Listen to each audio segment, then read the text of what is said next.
Salut, bienvenue sur la chaîne, j'espère que vous allez bien. Aujourd'hui, on va parler du visa visiteur, qui est l'un des visas qui vous permet d'arriver de façon légale sur le territoire canadien et qui vous permet aussi en ce moment de travailler légalement sur le territoire pendant votre séjour. Donc, ça vous permet d'avoir un peu d'argent et de participer aussi à l'épanouissement de l'économie canadienne pendant que vous êtes là. Si vous arrivez comme visiteur et que vous souhaitez travailler, vous avez la possibilité avec votre permis temporaire de travailler sur le territoire de façon légale en tant que visiteur au moins jusqu'en 2025. Et pour arriver comme visiteur, pour décrocher un visa visiteur, il faut fournir une raison valable. Et il y en a plusieurs que nous allons décortiquer tout doucement, peut-être pas complètement dans le cadre de cette vidéo. On va le faire tranquillement au cours des vidéos suivantes. Mais on va aller pour chaque raison voir quelles sont les conditions, quelle est la documentation et la démarche pour obtenir le visa selon la raison que nous pouvons évoquer. Et j'aimerais qu'on le fasse sur l'ordinateur pour que ce soit plus clair et que ce soit dans la transparence et que ça vous permette aussi, si jamais vous avez l'envie d'immigrer comme visiteur, d'aller chercher l'information de vous-même, d'aller déposer vos dossiers en ligne et puis d'obtenir votre visa visiteur. C'est pas si compliqué que ça, il faut juste être perspicace un tout petit peu, il faut être éveillé, et il faut chercher et avoir la bonne information. Et si c'est la première fois que vous arrivez sur la chaîne, moi c'est Charlie Djendé, je suis immigrante camerounaise et maintenant citoyenne. J'ai immigré au Canada il y a de cela 10 ans et j'ai créé cette chaîne pour aider ceux et celles qui aimeraient immigrer d'eux-mêmes, immigrer par leurs propres moyens. Et je ne suis pas avocate en immigration, je ne suis pas professionnelle en immigration, je suis une personne lambda qui souhaite juste partager des informations, divulguer massivement les informations concernant l'immigration au Canada parce que c'est un moyen que moi aussi j'ai utilisé dans le passé, il y a de cela 10 ans pour arriver au Canada. Et je l'ai fait de moi-même, je n'ai pas eu besoin d'un représentant et je me dis aussi qu'il y a des personnes qui pourraient également en profiter et pourquoi pas réaliser leur rêve pour arriver ici au Canada. Oui, absolument. Parce que c'est un rêve de venir au Canada, de vivre au Canada et d'avoir la tranquillité d'esprit de savoir qu'on vit dans un pays où les droits de l'homme sont respectés, où les personnes sont au centre de l'action gouvernementale. C'est vraiment important. Sur cette chaîne, on parle également de développement personnel parce qu'il faut lever le mental dans le cadre de ce processus, de ce projet. Ce n'est pas évident.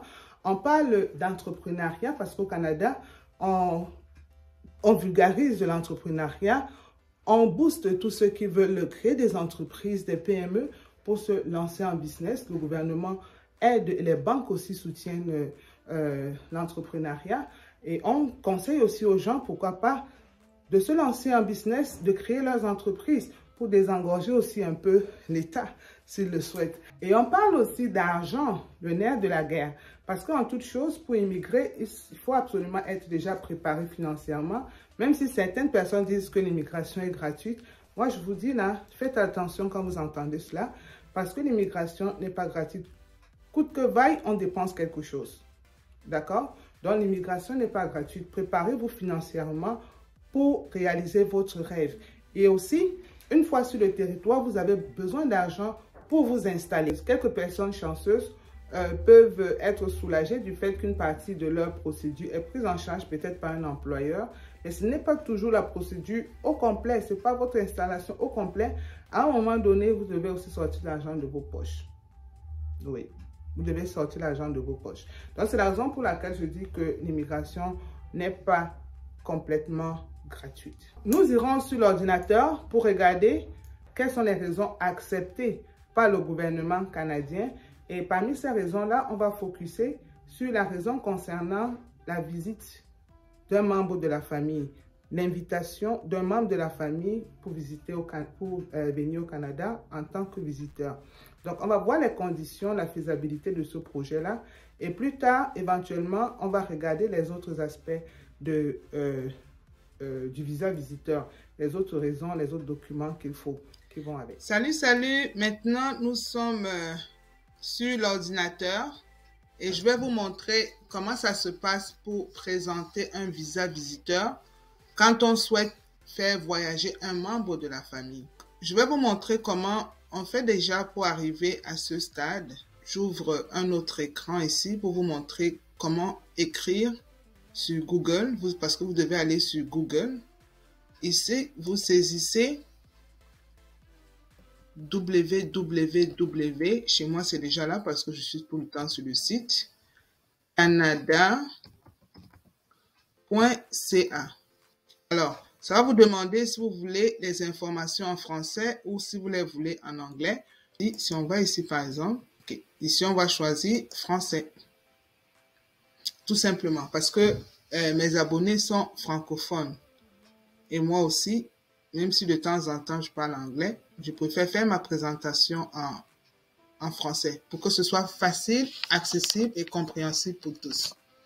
Et vous voyez ici, c'est bien indiqué que nous sommes sur le site officiel du gouvernement du Canada. Donc voilà l'étape que vous pouvez comme ça appliquer pour être sur le bon site. D'accord? Et si vous voulez, vous pouvez vous connecter à ce site-là en créant un compte ou vous pouvez juste prendre les informations. Voilà les différents onglets qui sont proposés selon ce que vous voulez faire. Est-ce que vous voulez vous connecter à votre compte? Est-ce que vous voulez regarder les informations concernant l'assurance emploi et les congés, les pensions publiques, obtenir un passeport, comment ça se passe, le coronavirus, si vous voulez avoir des informations, trouver un emploi, c'est ici. Et visiter le Canada. Visiter le Canada, en fait, c'est l'objet de notre discussion de ce soir. De notre visite de ce soir, nous allons regarder de fond en comble ce que c'est que visiter le Canada et puis surtout toucher du doigt, donner les informations ou partager les informations avec ceux qui aimeraient faire venir les membres de leur famille. Donc pour visiter le Canada, on n'a pas besoin de se faire prier, on va juste cliquer sur l'onglet qui est indiqué « Séjourner au Canada à titre de visiteur ».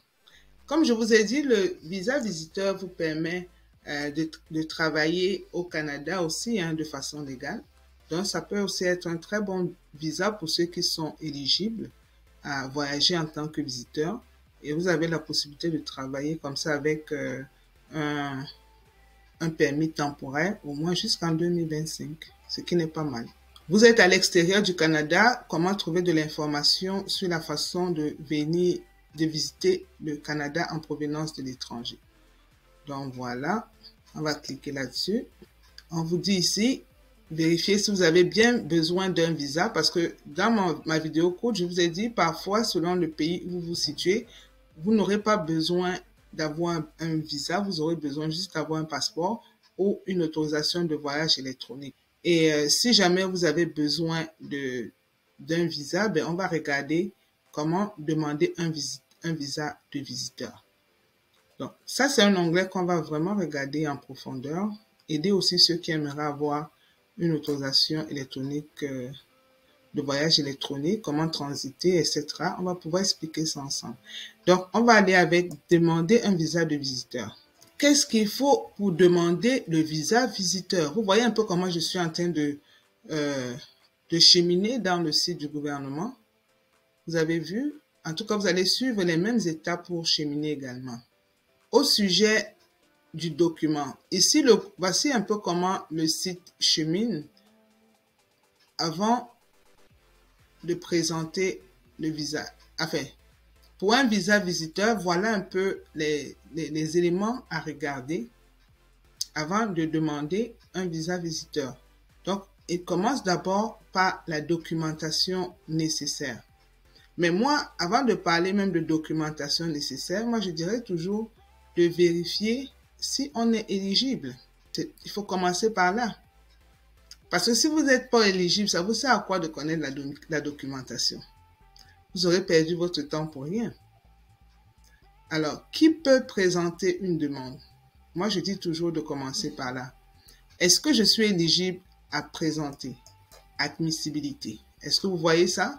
On commence par le point 3. Je sais que sur le site, on parle des documents, on parle des étapes à suivre, on parle des documents justificatifs, on demande de présenter et qu'est-ce qu'il faut faire après la présentation. Mais je me dis, pourquoi perdre tout ce temps-là si à la fin de la journée, on se rend compte qu'en fait, on n'est pas éligible. Donc, commençons d'abord toujours par l'admissibilité. Pour tout programme d'immigration que vous souhaitez présenter, vérifiez d'abord si vous êtes admissible. C'est très important et je le dis tout le temps, c'est la première démarche pour ne pas perdre votre temps. C'est la première démarche. Est-ce que je suis admissible à voyager?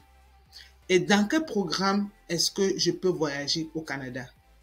C'est à partir de là maintenant que vous mettez tout en marche. Quand vous vérifiez que vous êtes éligible dans l'un des programmes, vous allez faire votre passeport, vous commencez à monter votre dossier, vous commencez à en parler peut-être avec des professionnels pour voir dans quelle mesure effectivement accomplir votre rêve. Tant que vous n'avez pas vérifié votre admissibilité, ça ne sert à rien. D'accord? C'est toujours important de vérifier l'admissibilité. Donc, on commence ici. Vous devez satisfaire à certaines exigences de base afin d'obtenir le visa visiteur. Donc, pour tout type de visa, il faut d'abord vérifier l'admissibilité. OK? Il faut posséder un titre de voyage valide, comme un passeport. Il faut être en bonne santé. OK? Il ne faut pas avoir été reconnu coupable d'activités criminelles. Il faut convaincre un agent d'immigration que vous retournerez dans votre pays de résidence à cause des liens que vous y avez, comme un emploi, une propriété, des actifs financiers ou de la famille. C'est très important. Il faut convaincre l'agent d'immigration que vous quitterez le Canada à la fin de votre séjour.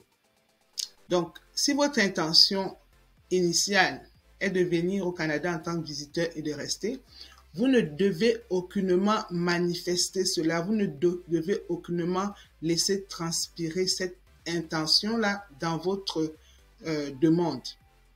Vous devez rester authentique, garder en vous votre besoin de rester sur le territoire, mais mettre plus en avant juste le désir de découvrir le Canada avec l'intention de rentrer.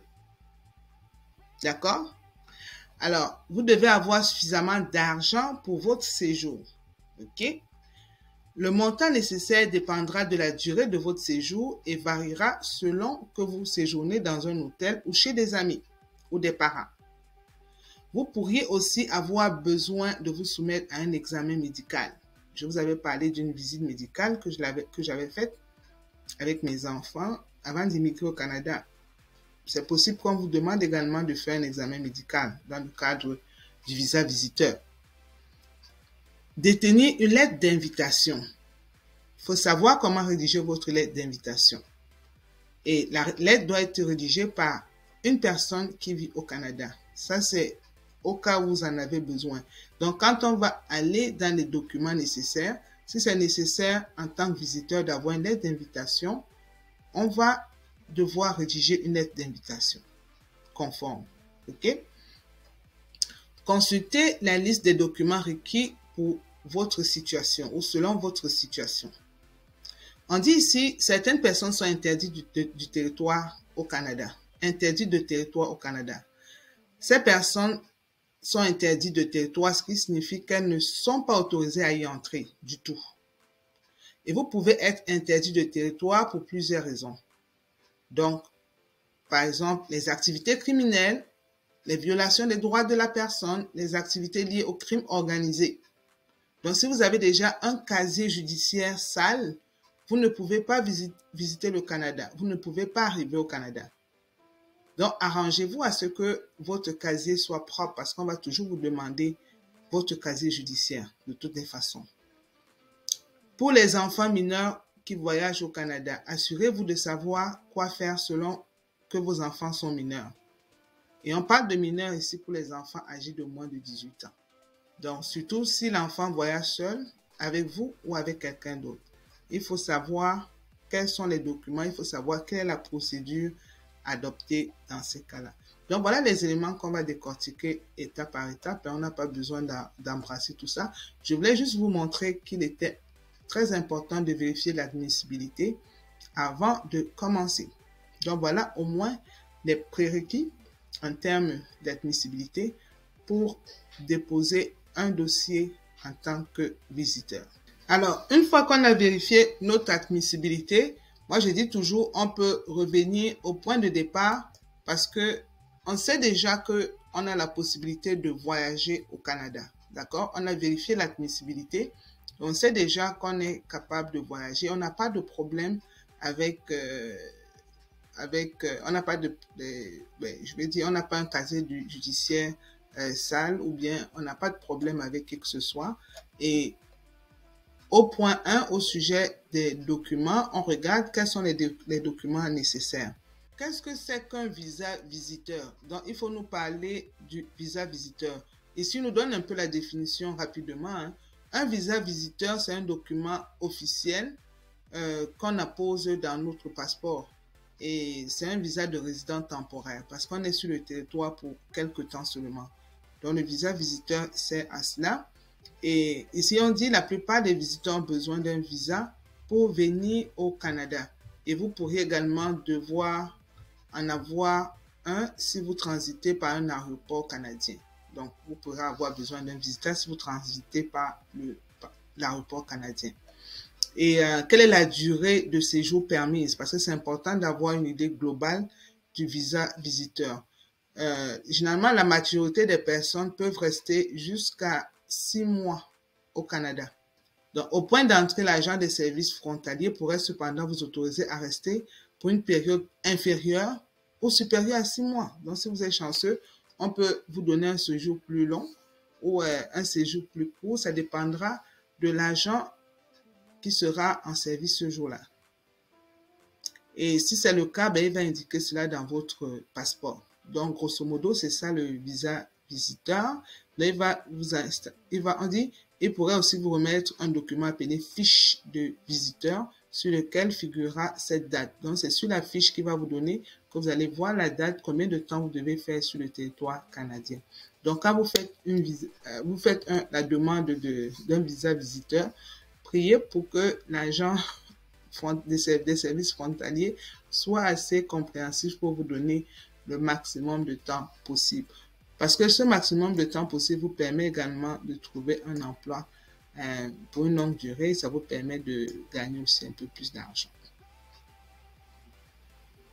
Et on vous demande toujours de vérifier si vous avez vraiment besoin d'un visa visiteur avant d'en demander.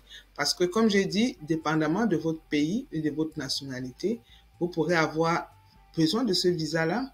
Vous pourrez juste avoir besoin d'un passeport valide ou d'avoir besoin d'une autorisation de voyage électronique.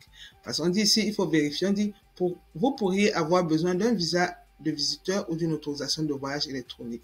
Le document d'entrée qu'il vous faudra dépendra du type de document de voyage avec lequel vous comptez voyager.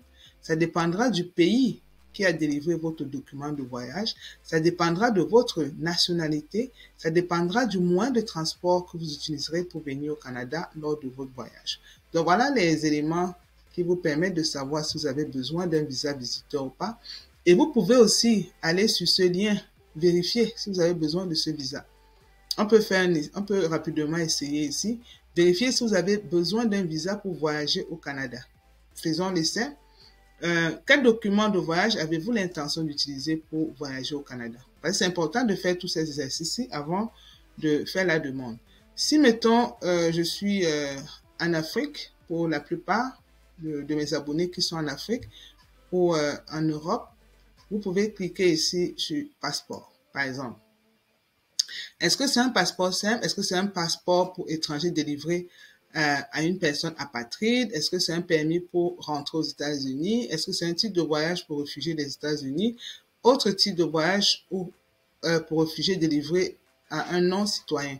Quel est le document que vous allez utiliser? Donc, si on va par exemple sur passeport, on va à la question suivante. Sélectionnez le code de pays qui correspond à celui de votre passeport. On suppose qu'on est par exemple, on vient du Bénin. On va voir quel est le code. C'est Ben. OK. On va à la question suivante. Est-ce que quelqu'un qui vient du Bénin a besoin d'un visa? Êtes-vous un citoyen canadien ayant une double nationalité? Répondez oui si vous êtes un citoyen du Canada et d'un autre pays. Dans ce cas, on va dire non parce qu'on n'est jamais arrivé au Canada. C'est la première fois. Donc, question suivante. Êtes-vous un résident permanent légitime des États-Unis titulaire d'une preuve officielle de ce statut comme une carte verte? Ben, on n'est jamais arrivé aux États-Unis là, donc on va dire non. Que prévoyez-vous de faire au Canada? Est-ce que vous venez visiter à titre de touriste? Est-ce que vous visitez de la famille, transiter au Canada, assister à une réunion, à une conférence ou un salon professionnel, étudier, travailler? On a dit dans ce cadre si on veut visiter la famille. Ok. Avez-vous l'intention de visiter vos enfants ou petits-enfants qui sont citoyens canadiens ou résidents permanents du Canada pendant plus de 6 mois? Non, pas si on dit oui, on est disqualifié, hein, il faut faire attention, on va dire non. Parce qu'on a l'intention de retourner, n'oubliez pas, on a l'intention de retourner. Alors, venant du Bénin, c'est clair ici, on a vérifié si on a besoin d'un visa ou pas. Vous avez besoin d'un visa de visiteur. Pour les visites d'une durée maximale de 6 mois, dans la plupart des cas, le coût c'est 100 $.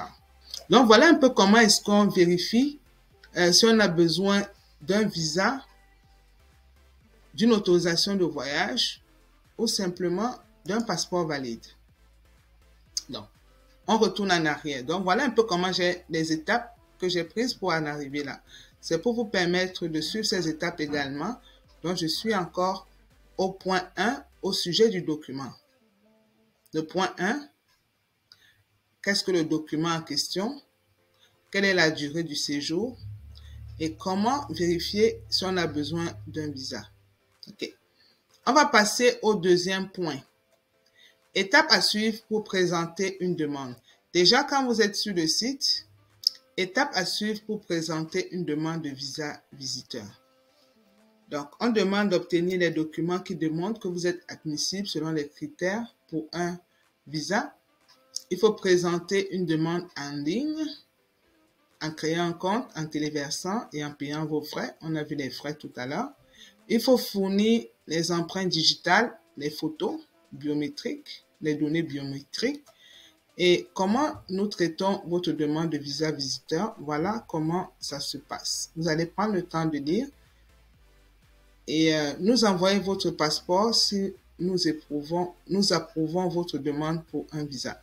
Donc, pour obtenir votre visa, suivez les directives que nous vous enverrons. Préparez-vous pour votre voyage et votre arrivée au Canada. Donc, voilà un peu les étapes à suivre pour présenter une demande de visa visiteur. La liste des documents requis selon votre situation. On va consulter cette liste-là pour vous. Ok, on est déjà au point 4. Vous voyez que tous ces points-là se rejoignent.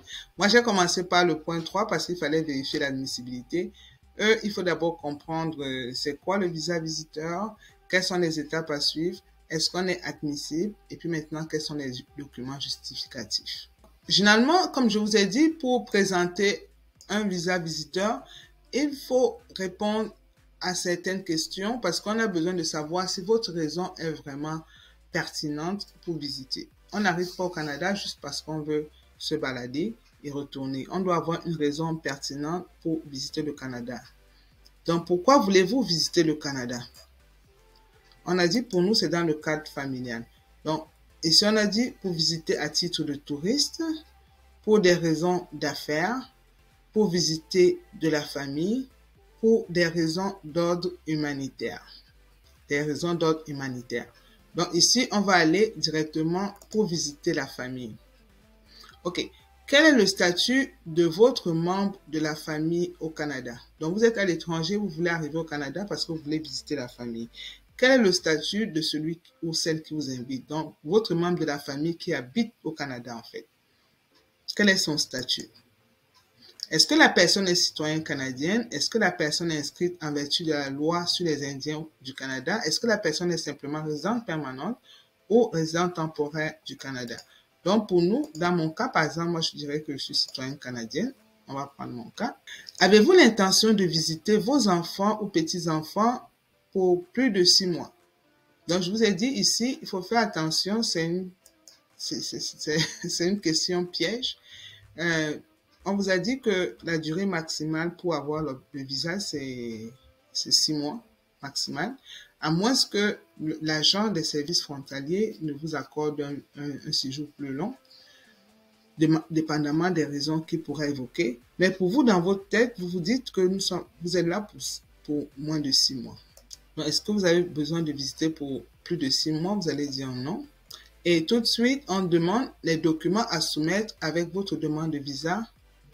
Documents à soumettre avec votre demande de visa que vous devez apporter lorsque vous voyagez. Donc, pour visiter la famille, visiter de la famille citoyen canadien, personne inscrite en vertu de la loi sur les Indiens ou résidents permanents du Canada. Donc, si le membre de la famille qui vous reçoit est citoyen, personne inscrite en vertu de la loi des Indiens, sur les Indiens ou résidents permanents, au sujet des documents affichés. Les documents ci-dessous ne sont pas toujours obligatoires, mais certains sont facultatifs. Ceci n'est pas une liste complète de preuves acceptables pour appuyer votre demande. Donc, on peut vous demander, même si vous fournissez tout ce qui est énuméré là sur la liste, on peut toujours vous demander d'autres preuves, juste pour se convaincre que vous n'êtes pas là pour rester au Canada. Vous êtes là vraiment de passage. Et ici, on va découvrir qu'il y a des documents obligatoires et des documents facultatifs dans le cadre de la visite familiale. Par exemple, au niveau de la lettre d'invitation, on voit ici que ce n'est pas obligatoire, mais selon l'expérience, c'est important d'avoir une lettre d'invitation. Parce que si vous n'avez pas la lettre d'invitation, on va se douter vraiment de cette visite. Est-ce que la visite est vraiment légitime? Est-ce que vous avez vraiment un membre de la famille? Pourquoi est-ce qu'elle ne vous donne pas une invitation? Est-ce que ce n'est pas suspect?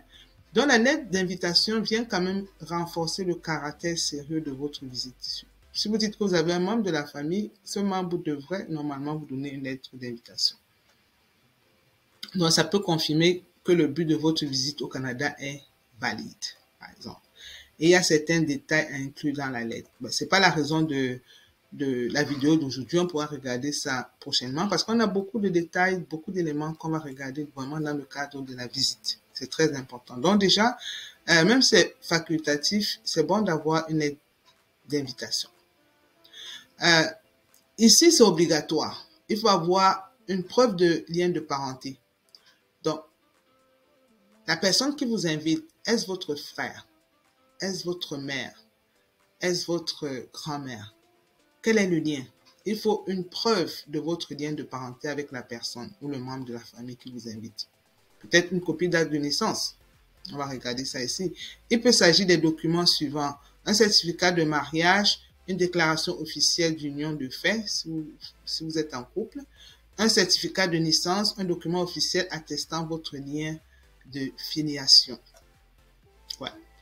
Il faut soumettre ça. Ceci, antécédent de voyage, c'est facultatif, mais ça vient quand même renforcer le fait que vous ne venez pas pour rester parce que vous avez l'habitude de voyager. Donc, les antécédents de voyage, c'est que vous avez déjà voyagé dans d'autres pays, vous avez sûrement d'autres visas dans votre passeport, ou si votre passeport est nouveau, tout récent, peut-être vous aviez d'autres passeports dans le passé que vous pouvez rajouter pour preuve de votre visite. Donc, ça permet de savoir que vous êtes quand même quelqu'un qui voyage régulièrement et que l'intention vraiment n'est pas de rester sur le territoire. Parce qu'il faut absolument renforcer cette preuve-là que vous n'êtes pas là pour rester sur le territoire canadien. Et il faut une copie lisible de un ou plusieurs de ces documents-là. Donc, ça peut être votre passeport, les passeports antérieurs, pendant les 10 dernières années, par exemple. Les tempes d'entrée et de sortie dans le passeport, on veut voir ça. Quand vous entrez, il y a un cachet. Quand vous sortez, généralement, il y a des cachets dans les pays. Si vous aviez eu un permis d'études dans le passé ou bien un permis de travail indiquant la durée de temps à l'extérieur de votre pays, c'est aussi bien comme preuve, comme quoi vous êtes parti et puis vous êtes revenu. Un visa valide ou expiré. Oui, vous avez eu un visa dans le passé que vous n'avez pas utilisé. Donc, ça veut dire quand même que vous avez déjà eu à faire cette démarche dans le passé, même si finalement vous n'avez pas voyagé. OK. Au niveau de l'itinéraire, ça, c'est votre plan de vol. C'est pas absolument nécessaire, mais il se pourrait qu'on vous coince avec ça. Est-ce que vous avez déjà un plan de vol? On peut parfois pousser même jusqu'à vous demander si vous avez déjà acheté votre billet d'avion. Et si vous avez acheter le billet d'avion, on veut voir si c'est un billet aller-retour. Imaginez que vous envoyez un billet aller seulement. Ça voudrait tout dire. Vous n'allez pas rentrer. Donc, si jamais vous avez acheté le billet, que ce soit aller-retour. Mais attendez, c'est toujours bien d'attendre un moment, d'avoir au moins, on ne peut pas être certain d'avoir le visa là, mais ne pas acheter le billet d'avion tout de suite. Vous pouvez déjà avoir quand même un plan de vol, c'est-à-dire que vous avez prévu un voyage aller-retour pour donner les dates d'aller, les dates de retour, par exemple. Et vous devez être cohérent dans tout ce que vous faites. Des documents qui peuvent prouver que vous prévoyez entrer au Canada et quitter à la fin de votre séjour, comme votre plan de vol. OK? Une copie de l'un de ces documents, détail des vols, réservation d'hôtel, inscription à un événement. Voilà les documents que vous pouvez fournir en tant que membre de la famille. OK? Mais bon, c'est pas nécessaire, mais les détails de vol, par exemple, c'est absolument nécessaire. Réservation d'hôtel, étant donné que vous avez un membre de la famille qui vous accueille, forcément, vous n'allez pas rester à l'hôtel, à moins que vous n'ayez prévu votre argent pour rester à l'hôtel.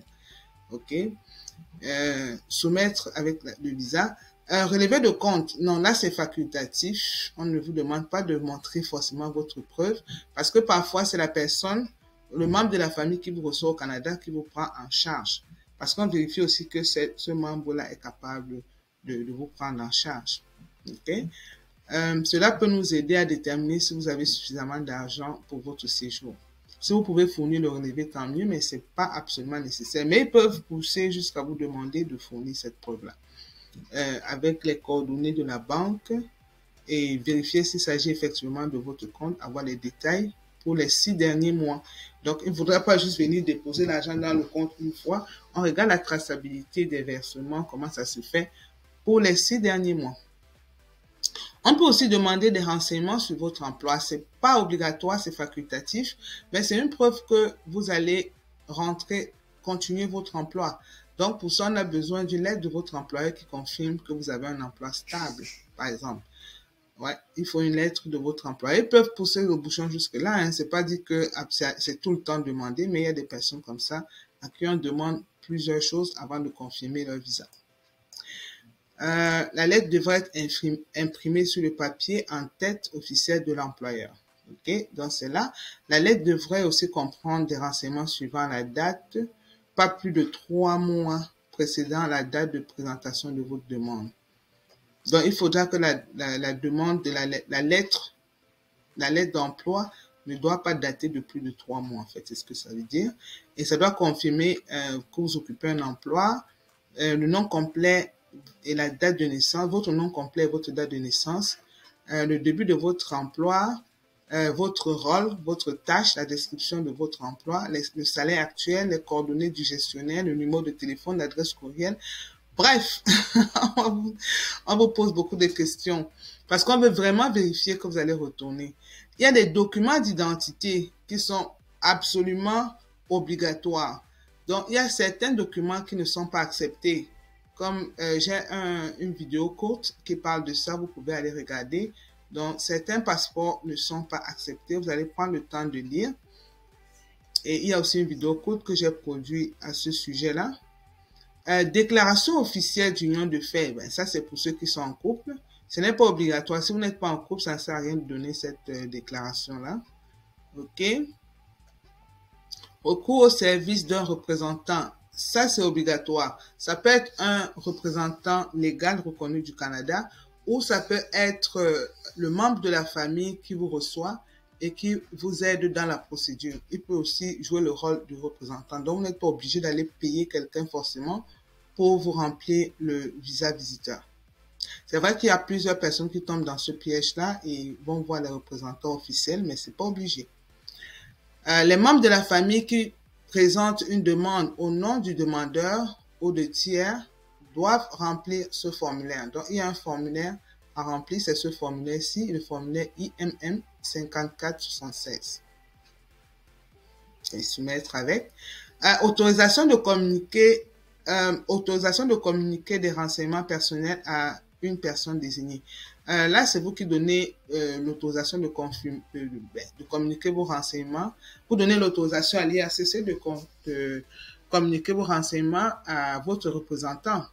Donc, si vous avez un représentant, et comme c'est obligatoire d'avoir un représentant, vous devez signer aussi l'autorisation de communiquer les renseignements personnels à une personne désignée. Mais ils ont dit quand même que c'est pas obligatoire. Mais bon, je pense que c'est quand même utilisé. Utilisez cette demande si vous souhaitez autoriser Immigration, Réfugiés et Citoyenneté Canada à communiquer vos renseignements personnels à une personne choisie. Nécessaire. La personne que vous choisirez pourra obtenir des renseignements contenus dans votre dossier de cas, tels que l'état de votre demande, etc. Donc voilà le formulaire nécessaire si jamais vous donnez l'autorisation. Donc, d'autres éléments, renseignements sur la famille, c'est absolument obligatoire. Chaque demandeur de 18 ans et plus doit compléter le formulaire sur la famille. Ça permet de vérifier la concordance. Et avec ça, le Canada garde vos informations. Imaginez que vous voyagez premièrement comme visiteur, vous livrez les renseignements sur votre famille, vous oubliez certaines personnes. Et quand on parle de renseignements sur la famille, c'est vous, votre descendance directe, c'est-à-dire vous, si vous êtes marié, votre conjointe, les enfants, de votre côté, c'est-à-dire le monsieur, peut-être vos frères, vos soeurs, la mère, le père, peut-être le grand-père, la grand-mère. Pas les cousins. Frères, sœurs, mère, père, grand-mère, grand-père. La famille du côté de votre épouse. Elle-même, ses frères, ses sœurs, sa mère, son père, sa grand-mère, son grand-père. Ça donne la possibilité, le moment venu, si vous voulez faire venir d'autres membres de la famille, de les inviter sans problème ou bien de les parrainer sans problème. Si vous arrivez au Canada et que vous donnez un détail sur le renseignement de la famille qui omet un de ces membres-là, un jour, si vous faites une demande de parrainage pour ce membre-là, l'IACC ira sûrement vous ressortir cette fiche et vous dira, mais vous nous avez donné des renseignements sur la famille la dernière fois, on n'a pas ce nom-là sur le dossier, qu'est-ce qui se passe? Et vous pourrez aller très très loin avec ça. Donc, quand vous fournissez les renseignements sur la famille, c'est important de tenir compte de ce volet-là. Je vais revenir plus en détail à ce niveau-là dans d'autres vidéos pour que vous compreniez l'importance et l'implication.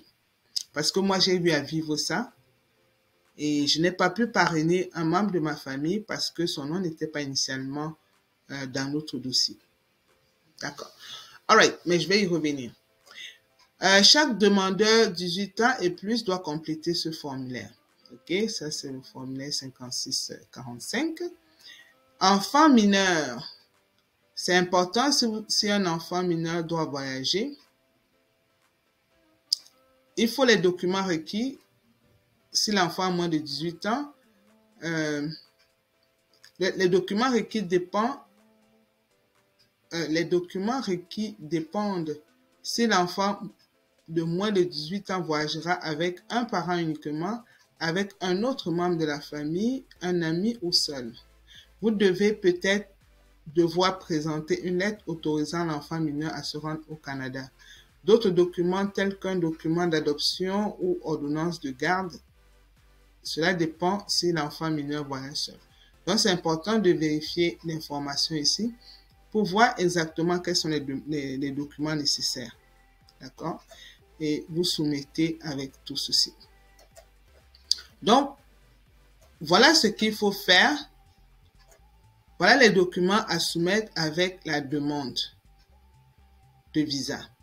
Et la façon de remplir vos documents en dit long sur la pertinence et la qualité, ou bien en dit long sur la pertinence de votre voyage, de votre visite sur le Canada.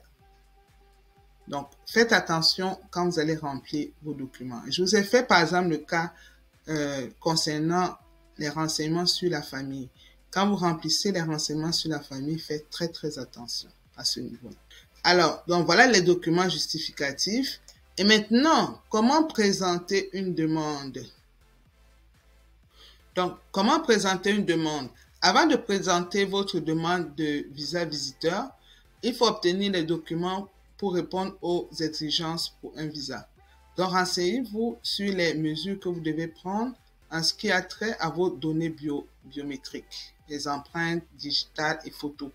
Normalement, vous devez fournir vos données biométriques. Donc, c'est important de regarder ça aussi. Obtenir des instructions détaillées. Répondez à quelques questions pour obtenir des instructions détaillées pour présenter une demande de visa visiteur. Donc, pourquoi venez-vous au Canada? Donc, on vous demande encore de répondre à ça. Pour rejoindre un membre de la famille, pour des raisons d'affaires. Donc, voilà les différentes raisons, par exemple. Pour rejoindre un membre de la famille, pour des raisons d'affaires, pour assister à des funérailles, pour rejoindre l'équipage d'un navire, Donc, pour nous, dans notre cas, on va dire c'est pour rejoindre un membre de la famille. On va obtenir des instructions. Pour présenter une demande pour rejoindre un membre de la famille. Oui, c'est ce que je souhaite. Pour faire la demande, il faut passer par le portail d'IRCC. C'est clair ici. Donc, celui qui veut venir au Canada comme visiteur pour la famille doit passer par le portail d'IRCC en ligne. Comment présenter une demande de visiteur sur le portail? Donc, pour présenter une demande visiteur en ligne sur le portail d'IRCC, voici la démarche. Alors, comment présenter une demande de visa visiteur en ligne? Donc, c'est sur le portail d'IRCC. OK? Et tout est là, tout est précis, tout est clair. Il faut juste suivre les étapes. Voilà. Vous devez créer un compte et ouvrir une session. Si vous utilisez le portail d'IRCC pour la première fois, nous vous demanderons votre adresse courriel. Ensuite, nous vous donnerons un code pour créer votre compte. Donc, il vous faut avoir une adresse courriel. Pour ceux qui n'ont pas d'adresse courriel, j'ai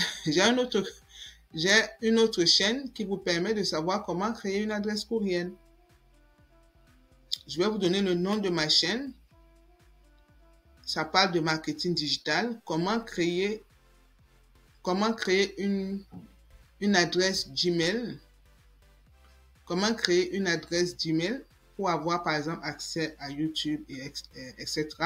Ici, comment créer une adresse Gmail pour avoir accès à une session en ligne, IRCC.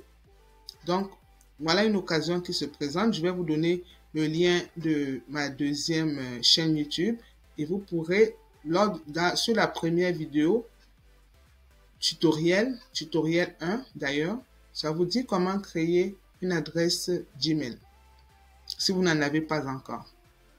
Donc, une fois que vous avez cette adresse-là, l'IRCC va vous donner un code et voilà. Vous aurez le formulaire, remplir le formulaire en ligne et téléverser vos documents. Donc, les documents que nous avons mentionnés tantôt, que vous devez préparer, j'espère que vous avez pris la peine de lire tous les documents que nous avons parcourus. Donc, vous avez le passeport qu'il faudra télécharger, il faudra la lettre du représentant, le formulaire du représentant, les renseignements sur la famille, la lettre d'invitation, etc., etc. Je ne vais pas lire tout ça ici. Vous pouvez toujours consulter la liste de documents. Vous voyez que à toutes les étapes, on vous permet toujours de vous souvenir des éléments dont on a besoin. Donc, voilà la liste des documents. Une fois que vous avez dit pourquoi ce que vous cherchez, on vous donne la liste des documents. D'accord? Donc, on est revenu encore à cette page-ci. On va retourner ici. Et une fois que vous avez soumis tous les documents nécessaires, on vous demande de payer avec une carte de crédit. Donc, on a vu ici que les frais, c'est 100 $. D'accord? Et on demande de payer avec une carte de crédit. Nous acceptons, ok, nous acceptons les cartes de crédit et les cartes prépayées Visa, Mastercard, American Express, JCB et Union Pay. Donc, si quelqu'un veut venir comme visiteur et qu'il a besoin de mon aide pour payer son visa, on peut toujours l'aider. Voilà. Avec la carte de crédit, si la personne n'a pas de carte de crédit, c'est possible. Donc, pour ma part, si je vais faire venir mon membre de la famille, c'est sûr que je vais utiliser ma carte de crédit pour payer. vous avez besoin d'un compte en ligne. Vous devez vous inscrire et présenter votre demande. OK? Et vous pouvez trouver toutes les réponses ici sur comment cheminer en ligne. Vous ouvrez, si vous avez déjà un compte, vous ouvrez simplement une session ici. Vous remplissez votre adresse email et peut-être le code qu'on va vous donner ou bien le mot de passe. Très, très facile. C'est assez facile. Donc, c'est comme ça qu'on fait venir un membre de la famille au Canada. Il n'y a pas de miracle. Je vous dis, tout est en ligne. Il n'y a pas de miracle. Et on va regarder les autres aspects également plus tard dans d'autres vidéos. Si vous avez d'autres types de visites, d'autres types de visas que vous voulez qu'on recherche, envoyez-moi vos messages en commentaire et moi, je vais faire la vidéo en fonction du type de visa visiteur que vous recherchez. Premier arrivé, premier servi. Donc, envoyez-moi vos commentaires avec le type de visa que vous voulez que je publie en vidéo pour vous aider dans votre démarche et vous donner également des petits tips qui vous permettront d'éviter des pièges. On dit aussi, si vous ne pouvez pas présenter votre demande en ligne à raison d'un handicap ou parce que vous voyagez avec un passeport pour étrangers apatrides ou autre type de voyage pour réfugiés non citoyens, vous pouvez présenter une demande sur papier. D'accord? Donc, voilà. Une fois que votre demande est présentée, vous avez soumis tous les documents qu'il faut, ben vous attendez tout simplement que l'IRCC fasse son travail, qu'on fasse les vérifications nécessaires et qu'on vous donne une réponse après avoir présenté.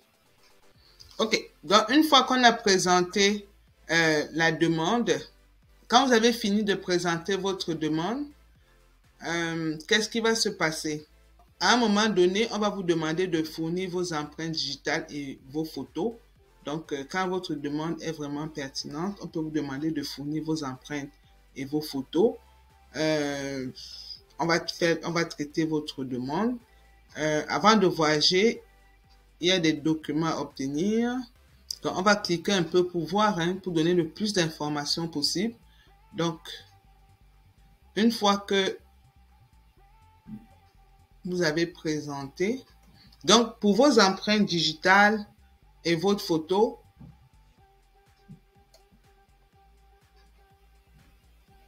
vous devez prendre rendez-vous de collecte de données biométriques dès que possible afin d'éviter des retards dans les traitements de votre demande. S'il vous est impossible de prendre rendez-vous avant la date limite indiquée dans votre lettre d'instruction pour la collecte des données biométriques, vous pourriez avoir recours à des mesures temporaires mises en place pour vous aider. Donc, traitement de votre demande de visiteur. Nous vérifions que tous les documents nécessaires accompagnent votre demande.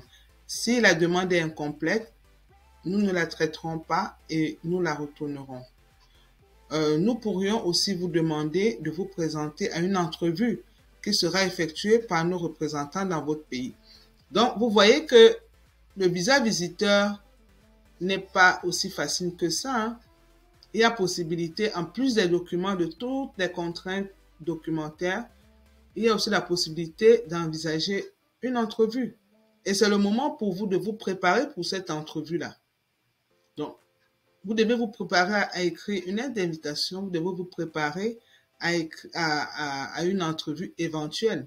Et c'est lors de ces entrevues-là, justement, qu'on piège les gens, qu'on mesure votre intention de rester ou de rentrer à la fin de votre séjour. Il faudrait être très attentif, il faudrait être cohérent quand vous donnez les informations.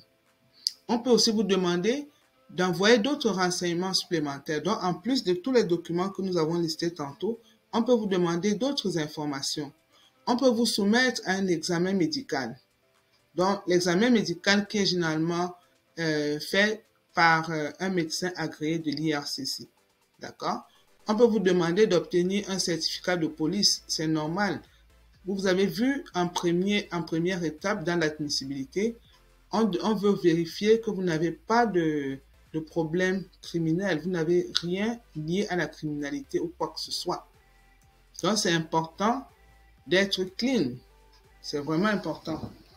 Et On dit aussi, nous vous indiquerons ce que vous devez faire si vous devez suivre l'une de ces étapes-là. Donc, généralement, il vous envoie la lettre d'avance pour vous dire, voilà la prochaine étape, voilà la prochaine information que nous recherchons. Nous traitons la plupart des demandes en quelques semaines ou moins. Les délais de traitement dépendent du bureau des visas et du fait que vous devez suivre d'autres étapes ou non. Nous vous retournons votre passeport et les autres données, les autres documents originaux une fois que le traitement de votre demande est terminé. Et nous ne vous retournerons pas les relevés bancaires originaux ni tout document qui s'avérerait contrefait. Donc, les documents bancaires aussi sont gardés parce que parfois, c'est des éléments comme ça qu'ils utilisent aussi dans d'autres cas. Donc, imaginez que vous venez d'abord comme visiteur, vous produisez les documents bancaires. Après, vous revenez, vous faites une demande pour études, ça peut arriver. Et on vous demande de produire des preuves bancaires. Et là, vous sortez d'autres choses qui n'a rien à voir avec ce que vous avez déjà produit. Voilà autant de choses qui vous piègent parfois et vous vous demandez pourquoi est-ce que j'ai été refusé, pourtant j'avais un compte plein d'argent. Donc vous voyez que vos relevés bancaires originaux ne sont pas retournés. Ils les gardent. OK. Une nouvelle façon de vérifier le statut de votre demande s'offre à vous. Utilisez l'outil de suivi de l'état des demandes. Donc, une fois que vous avez envoyé votre demande, vous pouvez suivre l'état de la demande. Ça va faire partie d'une autre vidéo. Et pour obtenir une mise à jour au sujet de votre demande, vous avez besoin de ce qui suit pour créer un compte. Donc, un identificateur unique de client IUC. Donc, ça, c'est quand vous faites la soumission. On vous donne ce code-là et un numéro de demande. Parce que c'est avec ça que vous pouvez suivre l'état de votre demande en ligne. Et même communiquer avec l'IRCC parce qu'on va toujours vous demander ce numéro IUC quand vous envoyez une lettre ou un email. Si nous approuvons votre demande, si vous avez présenté une demande en ligne, si vous avez présenté une demande sur papier. Donc, si vous avez demandé, par exemple, si vous avez présenté votre demande en ligne, vous recevrez 2 lettres dans votre compte d'IRCC. La lettre de décision et une lettre présentant les directives d'envoi de votre passeport. Donc, voilà ce qui vous attend quand votre visa est accepté. Ça commence à sentir bon là. Donc, il y a une lettre de décision et une lettre de présentation d'envoi de votre passeport. Et cette approbation ne signifie pas que vous êtes autorisé à voyager au Canada. Vous devez attendre que nous apposions le visa dans le passeport que vous nous soumettrez. OK. Et si par contre, si nous refusons votre demande, si vous avez présenté une demande en ligne, vous obtiendrez une décision dans votre compte IRCC. Cela expliquera pourquoi nous avons refusé votre demande. Donc, si vous ne recevez pas la belle lettre, là, vous allez dans votre compte lire directement. Si vous avez présenté une demande sur papier, une explication des raisons pour lesquelles votre demande a été refusée vous sera envoyée, ainsi que tous les documents originaux, y compris votre passeport. Donc voilà. Et ici, le délai de traitement. Il y a beaucoup de personnes qui posent cette question. Ça dure combien de temps le traitement? Donc ça varie selon le pays. Et il faut vérifier les délais de traitement selon votre pays. Il se peut que vous deviez fournir vos données biométriques avec votre demande. Ce délai de traitement ne tient pas compte du temps que vous avez besoin pour fournir vos données biométriques. Donc, si on vérifie par exemple les délais de traitement dans un pays africain quelconque ou en Europe, résidence temporaire, visite, études, travail, quel type de résidence, visa de visiteur de l'étranger, à partir de quel endroit faites-vous votre demande? On a dit tout à l'heure à partir du Bénin. On va garder ça. On voit le délai. OK. Donc, si nous sommes au Bénin et que nous demandons un visa de l'étranger, ça nous prend 361 jours. 361 jours. Mon Dieu, ça c'est une année. Wow. Il se peut que vous devez fournir vos empreintes digitales et votre photo, donc une année. Et si nous sommes en Europe, qu'est-ce que ça dit? Allons voir au Cameroun. Je sais qu'il y a beaucoup de Camerounais qui me suivent aussi. Le délai au Cameroun, 272 jours. Donc, plus de 6 mois pour avoir le visa visiteur. Maintenant, si nous sommes en Europe, parce que j'ai beaucoup de personnes en France aussi qui me suivent, allons voir ce que mes amis français ont comme délai. 267 jours. OK? Donc, c'est pas différent là. C'est pas très différent du Cameroun. Et pour mes amis qui sont dans les îles, la Guyane, Haïti, ça prend combien de temps? 228 jours. OK? Donc, toujours un peu plus de 6 mois quand même. OK. Donc, on considère que c'est plus de 6 mois pour avoir la réponse de l'IRCC. Donc, avec ça, je pense qu'on peut conclure avec notre demande de visa visiteur. Ici, on a parlé d'un membre de la famille qu'on souhaite inviter au Canada. Et on a vu les étapes à suivre, les documents à soumettre pour permettre à ce membre de la famille de se rendre au Canada. Nous pourrons éventuellement, grâce à vos commentaires, rentrer dans plus de détails sur certains aspects qui vous tiennent à cœur si vous le souhaitez. Comme là, j'ai lancé par exemple sur la table